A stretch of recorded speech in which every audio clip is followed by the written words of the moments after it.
Unscrupulous Canadian journalists and politicians refer to him as a self-confessed war criminal, but his lawyer, Dennis Edney, paid out. That's the difference. How many people have been charged with fraud? No, I can't. I do not have those numbers. The government has recently been under growing pressure from rights groups for violating the rights of the native population. These remarks, we deplore them, and they're incredibly unhelpful to the situation in the region. With that, we're back again. Hi there, I'm Darren Howard. And I'm Robert Nisbet. It is so good to be with you because activism is winning, fascism is losing, and of course the Harper government is under our radar right now. Oh yes, we're paying very close attention to the Harper regime. I'm sorry, Mr. Harper, you lost my vote, and this is not a democracy. This is Radio Free Canada. Welcome to the show. Let's talk about it. Check this out. Imagine if America was a dictatorship. You could let 1% of the people have all the nation's wealth. You could help your rich friends get richer by cutting their taxes and bailing them out when they gamble and lose. You could ignore the needs of the poor for healthcare and education. Your media would appear free, but would secretly be controlled by one person and his family. You could wiretap phones. You could torture foreign prisoners.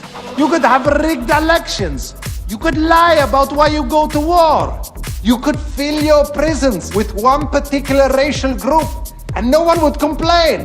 You could use the media to scare the people into supporting policies that are against their interests. I'm loving that because it's so true. But we don't have to imagine it anymore. I know. We've got our scientists right in Canada who've had to sign a non-disclosure agreement if they work for the government. Because if they want to eat. If they want to eat. I mean, when you're gagging scientists, you know you've lost control. But you're gagging American scientists as well. I know, and that's crazy. We have entered the realm of non-democracy, and they're actually saying that other countries are jealous of us? Sorry. They hate us for our freedoms? Yeah. That we're rapidly losing? You're going to have to explain that one to me.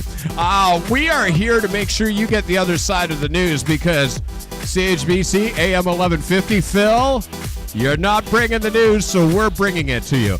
This is our Mock Harper segment, and we are proud to bring you another clip. Convicted war criminal Omar Khadr spent his first night in a Canadian jail. Unscrupulous Canadian journalists and politicians refer to him as a self-confessed war criminal, but his lawyer, Dennis Edney, argues that he is a victim of war who, at the hands of genuine war criminals in Western governments, has been unlawfully incarcerated, tortured, and denied basic civil liberties. Omar Khadr, who is a Canadian citizen, was kidnapped at gunpoint from Afghanistan when he was only 15 years old by US occupying forces. He was then taken to the controversial Guantanamo Bay prison camp, where he spent a decade of his life without due process, and now the Harper government is making the child soldier spend more time behind bars in Canada. The Harper government waxes lyrical about law and order, but when it comes to Omar Khadr, argues Edney, the Harper government has consistently flouted the law and refused to comply with rulings of the Supreme Court of Canada. Involving Omar Khadr.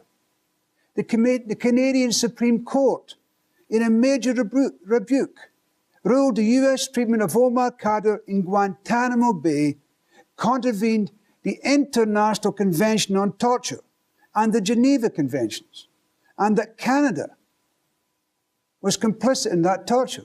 The internationally reputed human rights lawyer condemned the Harper government's attitude towards the UN. Edney noted that the UN Committee Against Torture recently slammed the Canadian government's complicity in torture against Canadian citizens, such as child soldier Omar Khadr. Joshua Blakeney, Press TV, Calgary.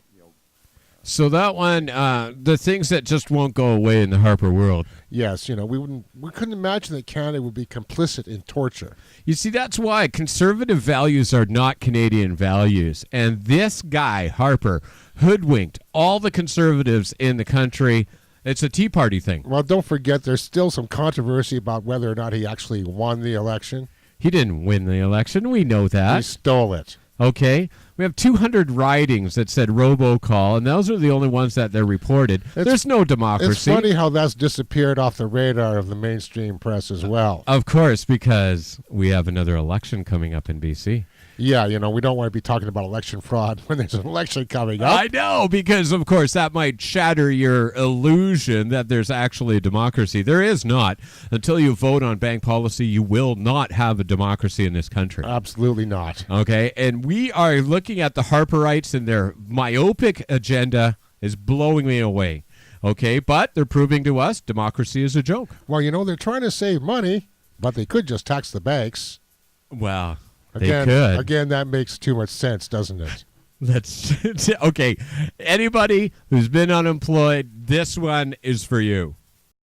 The Harper government is also fighting fraud in the EI system that's costing millions of dollars, but that's making some Canadians angry. Here's more. In Rivière-du-Loup, protesters were waiting for the Prime Minister to make sure he heard the outrage over cuts to employment insurance. I'm the first one to go to work. René Martel is a seasonal forestry worker. We want to work all year round, but our job as a forester, I can't work in the winter time. Harper was at the recycling business making an announcement when asked about the protesters outside. There are many regions of the country where a large part of the work is seasonal. People simply cannot get jobs all year round. They can't get jobs that use their skills.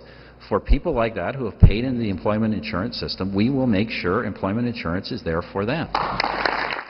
The minister responsible for EI was speaking at a conference today about skills and trades. Diane Finley had mentioned the need to crack down on millions of dollars in EI fraud. That's the difference. How many people have been charged with fraud? No, I can't. I do not have those numbers. The opposition is producing thousands of petitions against the cuts and says the government is turning its back on seasonal workers in Quebec and the Maritimes. It's a really divisive political calculation from the Prime Minister. The government insists that EI will be available to seasonal workers who can't find jobs in the area. And it blames the opposition and unions for waging a campaign of misinformation. I would say there's only one campaign of misinformation, and that would be from the PMOs. It's kind of funny that the person in charge of EI doesn't have the information on how many people are being charged with EI fraud. But they're saying that it's a major deal. Okay, Finley, I mean, where is she coming from? Okay, it's the same thing as unreported crime in Stockwell Day. Yeah, I know. Okay, your credibility out the door because, as a manager of businesses, if I had an employee who said some nonsense like that, yes, it would be, well, I think we can find somebody with... Well, it's kind of like the CIA saying, we don't think that drone strikes kill civilians, but we'll have to get back to you on those numbers as soon as they're declassified. Yeah, that's going to work out so well. The PMO, the Prime Minister's office announced this multi-million-dollar, $100 million protecting religious freedoms. Yeah. While immense racism within the legislative, every level of legislation against Aboriginals. I didn't know we had to protect religious freedoms here in Canada. Actually, there's no need for it, and he thought he was going to suck up and get some church votes. How's that working out? Let's run this. Canada's government is coming under fire from rights groups for failing to respond to a recent report on systematic discrimination against Aboriginal inmates in federal jails. A few days ago, prison watchdog Howard Sapers reported that Canadian prison officials do not take care of Indigenous inmates properly. He also said that the number of Aboriginals in federal prisons is increasing at an alarming rate. And now Sapers says that the Correctional Service of Canada has been dismissive in its reaction to the report. Human Rights Watch has also slammed Ottawa's inaction in responding to its report on alleged rape and abuse of Aboriginal women by police. The government has recently been under growing pressure from rights groups for violating the rights of the Native population.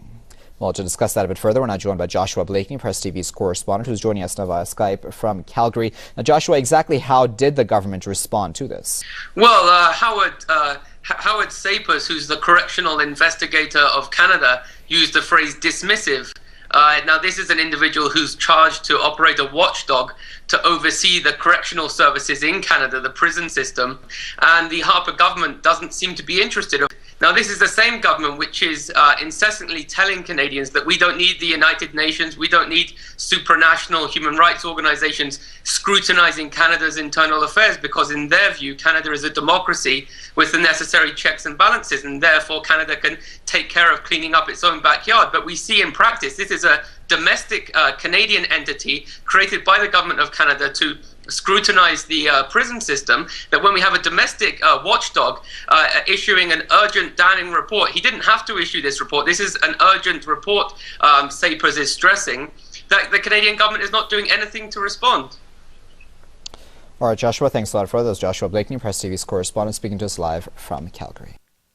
And this is the way that the Harpers or any conservatives, anybody who's wealthy, says, well, look at somebody else. They just don't want to listen to any criticism at all. See no evil, hear no evil. You know, I mean, they don't want to listen to criticism from the UN or from their own internal watchdogs like Kevin Page, the PBO. Okay, yeah. And, of course, Page is leaving. I saw the ad for his job in the paper. It was PMO amusing. needs a PBO. PMO needs a PBO, but he's not going to be listened to, will be sequestered and vilified. So if you basically want to kiss your career goodbye, become the PBO. Yeah. But this, we've seen it in all fascist regimes. They sequester information and they will not admit that they're messed in the head. No, they can't do that, you know, because they might be accused of, I don't know, racism? You know what?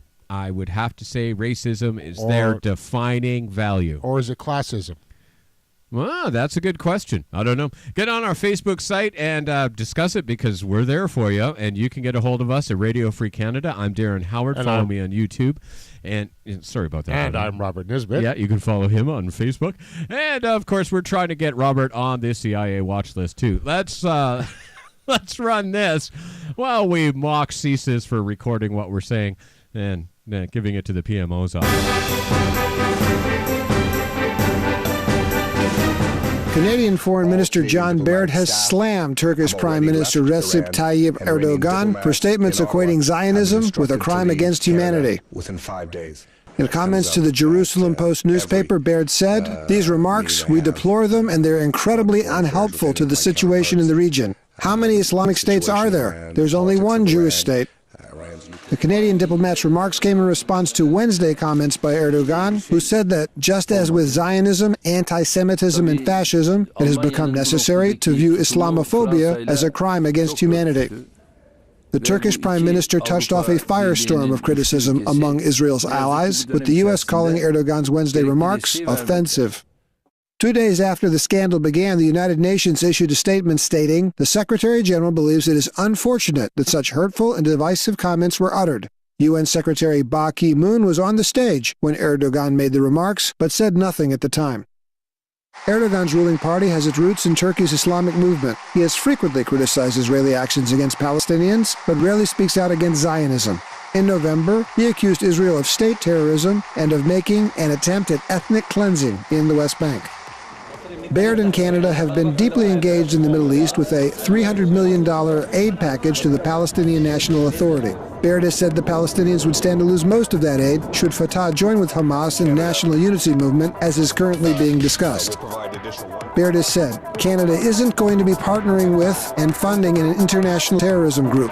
It's a non-starter. Ah, yes, John Baird putting us on the wrong side of history. That's right. He's out there being a lapdog for the Zionists again. Why on earth are they putting us on the wrong side of history? We have no idea, but remember, we have the internet and we know what the world thinks of us. Yes, and we are much more intelligent than that. We are looking forward to a special called The Concept of Democracy. This is building up our intellectual ramparts, and we want you to be part of the solution. I'm Darren Howard. And I'm Robert Nisbet. Stay tuned. We're going to be talking about Israel coming up right here at Radio Free Canada.